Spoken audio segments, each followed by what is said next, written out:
people have come to share your testimony today. I really appreciate it on this very critical issue. Before I begin my questioning, I cannot underscore what my colleague, Ms. Underwood, said before she left, that while we hear everyone talk about protecting pre-existing conditions, our Republican colleagues voted more than 70 times to either roll back or repeal the Affordable Care Act, which really undergirds those protections. My questions this afternoon are for Dr. Gupta. In your testimony, you talked about how the Affordable Care Act has improved the lives of millions of Americans, particularly women and children, and this was strengthened by those 10 essential health benefits that we all know about. Of those benefits, we have mental health and substance abuse treatment. Do you think that those are important benefits to protect?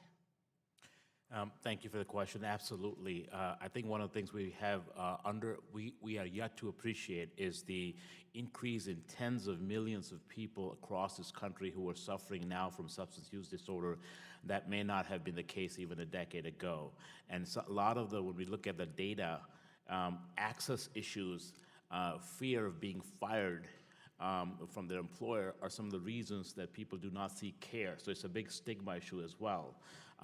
For women, things like breastfeeding supplies, very simple things like breast pump and not having to cost share on those things are another one of those things that we should be working to protect in addition to the maternity care benefits. Thank you. Because I know we're talking a lot about pre-existing conditions and our conversations are centered around genetic conditions or health-related diseases. So I'm happy to hear that you recognize that addiction is also something that causes that really further exacerbates those conditions. It's undeniable that we are in a crisis with opioid addiction. In my own home state of Connecticut, we have had significant increases.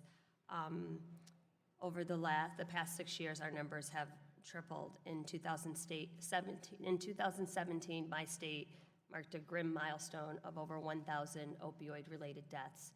And in June of last year, we were on track to surpass that. In the district that I represent, 3 of the top 10 towns are the highest opioid deaths. This is no stranger to me. I grew up in a family that struggled with addiction. In my own hometown, 45 people died last year as a result of opioid-related deaths. Does the current opioid crisis make the need for mental health and substance abuse disorder coverage more important? Absolutely, and again, when we talk about employer-based coverage, here's the real problem on the ground. When I'm seeing patients at a charity clinic who have substance use disorders, they're unable to have gainful employment because of their addiction issues, which need to be treated in the first place. And that allows them to actually gain and have meaningful employment to begin with. So I think it's very important for us to make sure that we have systems in place that allow the treatment and access to treatment for one of the biggest crises to face our generation today. I appreciate you viewing this as a crisis and talking about treatment and coverage and health care as opposed to a criminal action, as we heard last week from our friends over at Purdue Pharma who talked about people who were addicted to opioids as, I quote, reckless criminals. During your time at the Department of Health and Human Services in Virginia, you led several important initiatives to address the opioid crisis in your state. Could you tell us what impact the Affordable Care Act had on access to treatment for substance abuse disorder and families, not just the individual, but I am the daughter of an addict, so how families were impacted by the protections provided by the Affordable Care Act? Absolutely.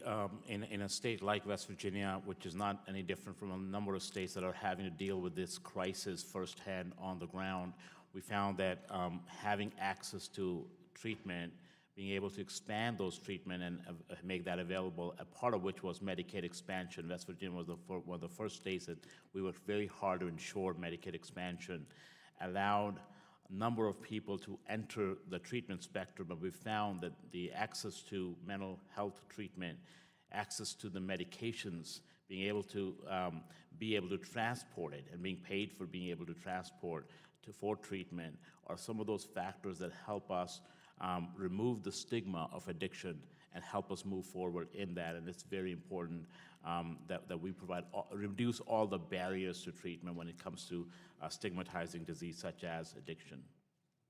Thank you for your time. Mr. Chair, I yield back. Thank you. The